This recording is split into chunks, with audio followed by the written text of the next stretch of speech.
Hello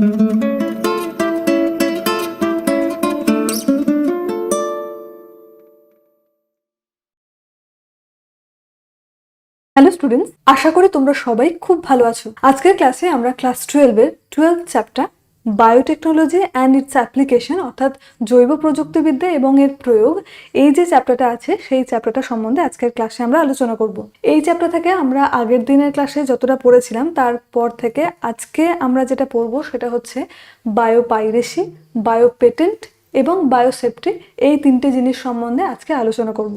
তো আজকের ক্লাসটা শুরু করা যাক। বায়োপাইরেসি কাকে বলে? প্রকৃতিজাত জীবজ উপাদানগুলি থেকে আধুনিক প্রযুক্তিবিদ্যা প্রয়োগের মাধ্যমে নতুন উপাদান উৎপাদন করে প্রকৃত উৎপাদনকারী দেশ বা জাতিকে আর্থিকভাবে তার সত্ত্ব থেকে বঞ্চিত করার ঘটনাকে বলা হচ্ছে বায়োপাইরেসি।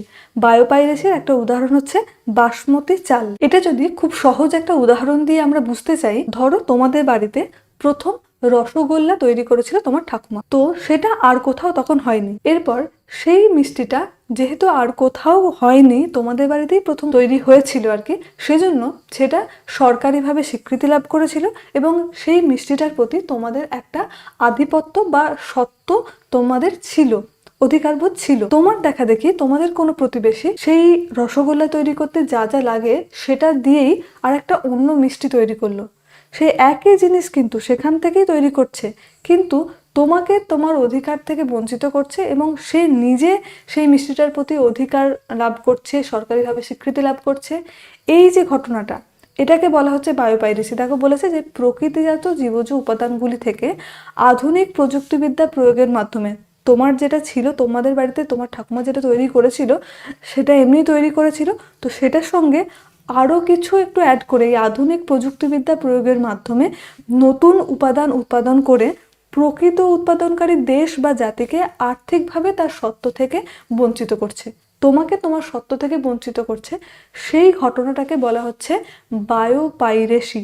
এটার উদাহরণ হচ্ছে বাসমতি চাল। বাসমতি চাল নিয়ে একটা ঘটনা আছে। এই বায়োপাইরেসির দুটি উদাহরণ দাও, এখানে আমরা দেখব। তো প্রথমে দেখো যে বায়োপাইরেসি এই সংজ্ঞাটা এইচএস 2019-এ পড়েছে, 2016-তে পড়েছে। এবার আমরা চলে আসবো বায়োপাইরেসির দুটো উদাহরণ। এটা দেখো 15 সালে পড়েছে এবং বায়োপাইরেসির উদাহরণ বলতে এখানে এই যে আছে একটা হচ্ছে যে নিম গাছ। এই যে দেখো নিম গাছ সম্পর্কে কি বলেছে, যে নিম গাছ ভারতের একটি এন্ডেমিক প্রজাতি, মানে বহু আগে থেকে ভারতে আর কি এই নিম গাছটা আছে। কিন্তু 1995 খ্রিস্টাব্দে ইউএসের department of agriculture and pharmaceutical research নিম গাছ থেকে প্রাপ্ত অ্যান্টিফাঙ্গাল পদার্থটির ওপর পেটেন্টের আবেদন করেন। মানে সেখান থেকে মানে তার সত্ত্ব, মানে ওটা এই অ্যান্টিফাঙ্গাল পদার্থটা যে তারাই প্রথম আবিষ্কার করেছে সেটা তারা মানে বলতে থাকে। কিন্তু নিম গাছটা তো ভারতে উৎপন্ন হয়েছে প্রথম, তাই ইন্ডিয়াকে তার পেটেন্ট থেকে বঞ্চিত করে এই যে ইউএস এর department of agricultural and pharmaceutical research এই ইনস্টিটিউটটা তারা নিজেরা এর পেটেন্টের আবেদন করছে। এই যে ঘটনাটা, একে বলা হচ্ছে বায়োপাইরেসি। একটা দেশে উৎপন্ন হয়েছে, অপর একটা দেশ সেখান থেকে সেই গাছটা থেকেই একটা নতুন কিছু পদার্থ সৃষ্টি করলো, কিন্তু নিম গাছটা তো ইন্ডিয়াতে ছিল, সেখান থেকে তার যা যা গুণ সমস্ত কিছু সম্পর্কে ইন্ডিয়ানরা, ভারতবাসীরা সেটা সম্পর্কে অবহিত, সেটাকে বঞ্চিত করে সেই নিজে তার ওপর যদি পেটেন্টের আবেদন করেন, এই যে ঘটনাটা তাকে বলা হচ্ছে বায়োপাইরেসি। ব্যাপারগুলো বুঝে নেবে, তাহলে আর মুখস্থ করতে হবে না। নেক্সট যেটা বলছিলাম, বাসমতি রাইস বা বাসমতি চাল বায়োপাইরেসির একটা উদাহরণ। ভারতের একটি বাসমতির ভ্যারাইটির সঙ্গে আমেরিকার একটি সংস্থা ধানের সেমি ডুয়ার্ফ ভ্যারাইটির সংকরণ ঘটিয়ে নতুন এক প্রকার ভ্যারাইটির পেটেন্ট লাভ করে। এই ঘটনাটাকে বলা হচ্ছে বায়োপাইরেসি। মানে ভারতে বাসমতি চাল অনেকদিন আগে থেকেই আছে, তো সেই বাসমতি চালের একটা ভ্যারাইটির সঙ্গে অন্য একটা ভ্যারাইটির মিক্সড ঘটিয়ে নতুন এক প্রকারের ভ্যারাইটি উৎপন্ন করছে অন্য একটা দেশ, যেটা হচ্ছে আমেরিকা, নিজে পেটেন্ট দাবি করছে, দিয়ে তার উপর তাকে বলা হচ্ছে বায়োপাইরেসি। আর বায়োপাইরেসির উদাহরণ আমরা দুটো দেখলাম, একটা হচ্ছে যে নিম গাছ। যদি পরে বায়োপাইরেসির দুটি উদাহরণ দাও তাহলে তোমরা এই দুটো লিখে দিও। আমরা যেটা বলছিলাম পেটেন্ট দাবি করছে, এই বায়োপেটেন্ট জিনিসটা কি? যে বিশেষ অধিকারপত্রের মাধ্যমে কোনো নতুন প্রয়োজনীয় জৈব বস্তু উৎপাদন, ব্যবহার এবং বিক্রি করার জন্য সরকারিভাবে স্বীকৃতি লাভ করতে হবে, তবেই সেটাকে বিক্রি করতে পারবে। তার উপর আবিষ্কর্তার সত্ত্ব জন্মায় তাকে বলা হচ্ছে বায়োপেটেন্ট। বোঝা গেছে? মানে তুমি কোনো একটা নতুন জিনিস আবিষ্কার করেছো, সেটা আর কোথাও আবিষ্কার হয়নি, তুমি নতুন আবিষ্কার করেছো বলে তুমি সরকারিভাবে স্বীকৃতি লাভ করলে এবং সেটার উপর তোমার একটা সত্ত্ব জন্মালো, এই যে ঘটনাটা তাকে বলা হচ্ছে বায়োপেটেন্ট। ওকে, নেক্সট হচ্ছে বায়োপেটেন্টের একটি উদাহরণ। ডক্টর আনন্দমোহন চক্রবর্তী সিউডোমোনাস পুটিরা নামক গ্রাম নেগেটিভ ব্যাকটেরিয়া ব্যবহার করে একটি জিএমও, এই জিএমও ওর ফুল ফর্ম পরে, এর ফুল ফর্ম হচ্ছে জেনেটিক্যালি মডিফাইড অর্গানিজম, আবিষ্কার করেন, যাকে সুপার বাগ বলা হয়, যা সমুদ্রের জলে ভাসমান তেলকে বিয়োজিত করতে পারে এবং এই আবিষ্কারের জন্য ওটাকে পেটেন্ট প্রদান করা হয়। প্রথম এই জিনিসটা আবিষ্কার করেন ডক্টর আনন্দমোহন চক্রবর্তী, তাই ওনাকে পেটেন্ট দেওয়া হয়, সরকারি স্বীকৃতি দেওয়া হয়। সুপার বাগ কি একটু আগে পড়লাম। সুপারবাগ বলতে বিভিন্ন প্রকার ব্যাকটেরিয়া, ভাইরাস, ছত্রাক, নিমাটোড প্রভৃতি এই সব স্ট্রেনকে বোঝানো হয় যারা অ্যান্টিবায়োটিক সহ বিভিন্ন ধরনের মেডিকেশনের ক্ষেত্রে রেজিস্ট্যান্ট হয়ে থাকে। ঠিক আছে? মানবদেহে শ্বাসতন্ত্র, মূত্রনালী এবং ত্বকে সংক্রমণকারী বেশিরভাগ ব্যাকটেরিয়া স্ট্রেনই হচ্ছে এই সুপারবাগের উদাহরণ। ঠিক আছে? তাহলে বিভিন্ন প্রকার এই যে স্ট্রেনগুলো আছে, সেই স্ট্রেনগুলো যারা অ্যান্টিবায়োটিক সহ বিভিন্ন মেডিকেশনের ক্ষেত্রে রেজিস্ট্যান্ট হয়, সেটাকে প্রতিরোধ করে। এরপর আমরা পড়ব বায়োসেফটি কাকে বলে।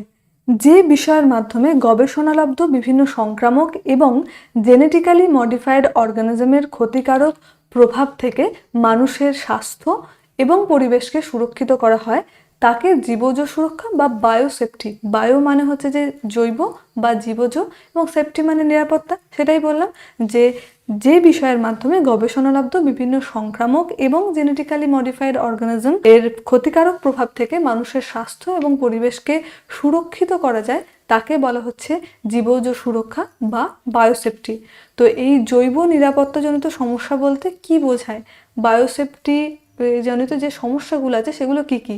তো এই সমস্যাগুলোর মধ্যে কোন মাত্রায় অ্যান্টিবায়োটিক প্রতিরোধী সংক্রামক জীবাণু সৃষ্টি হচ্ছে তা নির্ণয় করতে না পারা, এটা একটা সমস্যা। জৈব প্রযুক্তিবিদ্যার দ্বারা সৃষ্ট জীবগুলির নিরাপত্তা, এটাও একটা এই সমস্যা। আধুনিক জীবনে জৈব নিরাপত্তার গুরুত্ব কতটা? বিভিন্ন সংক্রামক এবং জেনেটিক্যালি মডিফাইড অর্গানিজমের ক্ষতিকারক প্রভাব থেকে মানুষ এবং অন্যান্য প্রাণী এবং পরিবেশকে রক্ষা করাটাই নিরাপত্তার আর কি গুরুত্ব। তবে এটাকে করা যাবে। বিভিন্ন সংক্রামক এবং জেনেটিক্যালি মডিফাইড অর্গানিজমের ক্ষতিকারক প্রভাব থেকে মানুষ এবং অন্যান্য প্রাণী এবং পরিবেশকে রক্ষা করতে পারাটাই হচ্ছে জৈব নিরাপত্তা বা বায়োসেফটি প্রদান করতে পারছি। তাহলে আমরা বায়োসেফটি, বায়োপেটেন্ট এবং বায়োপাইরেসি সম্বন্ধে জানলাম। নেক্সট আমরা দেখব ট্রান্সফেকশন কাকে বলে। কোনো প্রকার ভাইরাস ভেক্টরের ব্যবহার ছাড়াই বিশেষ রাসায়নিক বা ভৌত পদ্ধতিতে পূর্ব পরিকল্পনা অনুযায়ী টার্গেট কোষের মধ্যে ট্রান্সজিন কিংবা নিউক্লিক অ্যাসিডের অনুপ্রবেশকে বলা হচ্ছে ট্রান্সফেকশন।